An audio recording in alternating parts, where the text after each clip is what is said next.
Those who are drowned in sin, to whom will they go? They have no one, Lord, they have no one. Do not turn them away. Just a few bars. They have heard thy name, the blind orphan lame. They have heard thy name, the blind orphan lame. They have come to thy door, Lord.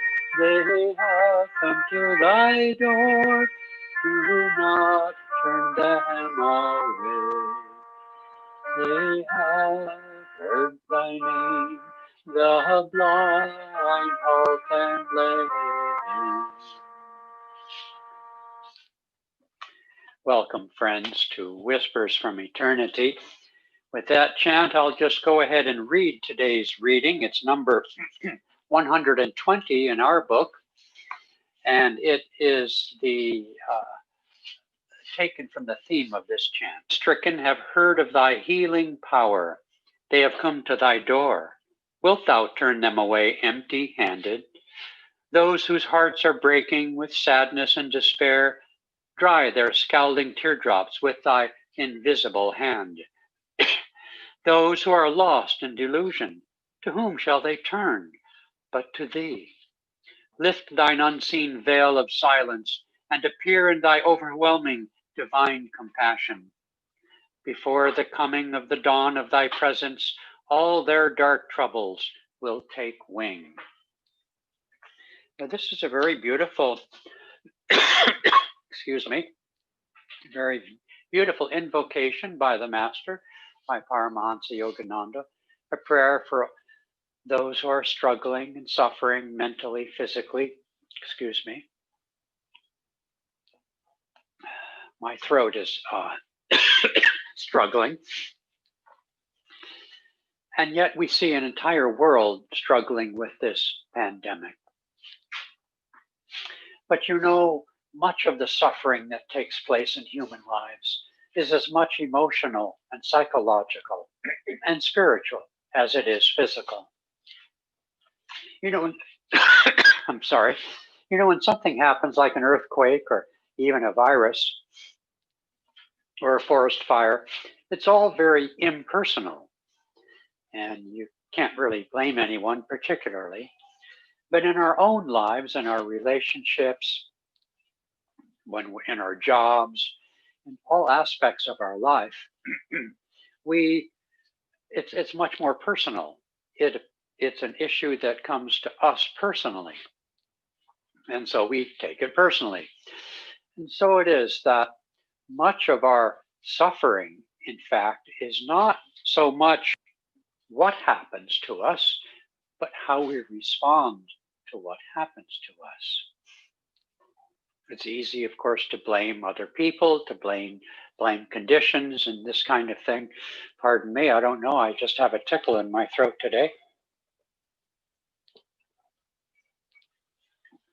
But if we examine our unhappiness, we will find, as been taught by the great masters down through the ages, Lord Buddha and all the great avatars, that suffering is primarily mental, primarily emotional and psychological, primarily our response to that which takes place.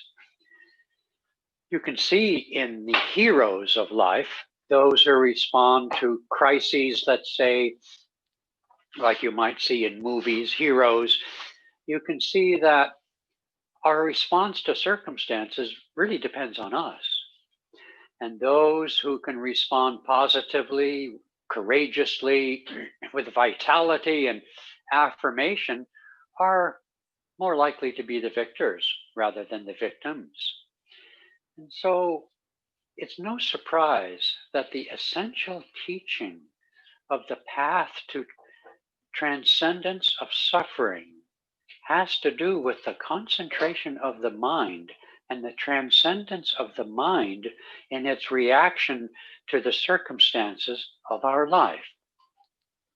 The second stanza of the famous Yoga Sutras very clinically tells us that the state of inner peace, the state of yoga, the state of true happiness is achieved when we're able to calm the reactive processes.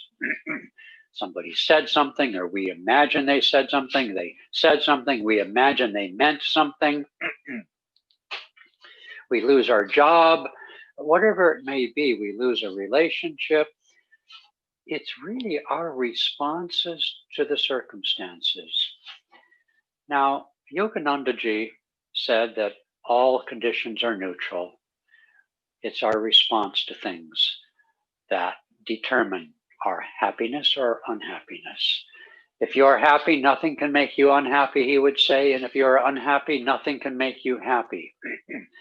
This teaching, although universal and eternal, so to speak, is really meant for our age, because we live more in the mind in this age, perhaps, than people in the past who lived more perhaps in their bodies and did a lot of outdoor work, a lot of physical work, who knows? But in any case, this is an age where we are very mentally active. We all know that concentration is an issue, memory is an issue. And so when we say the blind, halt, and lame, that was a kind of a phrase of former times that Yogananda happened upon. But I see it as much, not just those who are in poverty or disabled, as we sort of think of poverty and illness in sort of characteristic or stereotypical forms, a beggar by the side of the road. But truth be told, the greatest amount of suffering is in our mind and in our heart. And it's a curious fact that most of the great saints down through the ages, most, not all, but most, have been born into positions in society that gave them the opportunity to pursue their spiritual life. You know, if you're living hand to mouth, literally living on the street, it's very hard to overcome the impact of lack of food and nutrition and shelter and clothing and abuse and violence, and to be more inward and more self-aware of your responses. It certainly can be done. Saints have walked out of concentration camps, but let's face it, a very small percentage of such people. It is a privilege, yes it is, but it's also a great opportunity. In the monasteries and ashrams, I mean, Krishna was a king, Buddha was a prince, Jesus Christ even was from the house of David, they say, though he was born into a humble life. But in any case, most of us are not living on the street. And so when we say the blind, halt, and lame, and when we pray to God for release, for understanding, for wisdom, it really comes down to asking for the presence of God in every moment.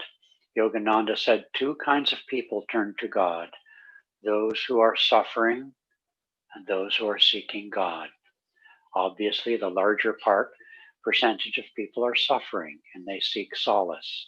And that solace does exist in inner peace, in prayer, in devotion, and self-giving. And then there are others, out of 1,001 perhaps, there are others who seek God's love and God's bliss alone.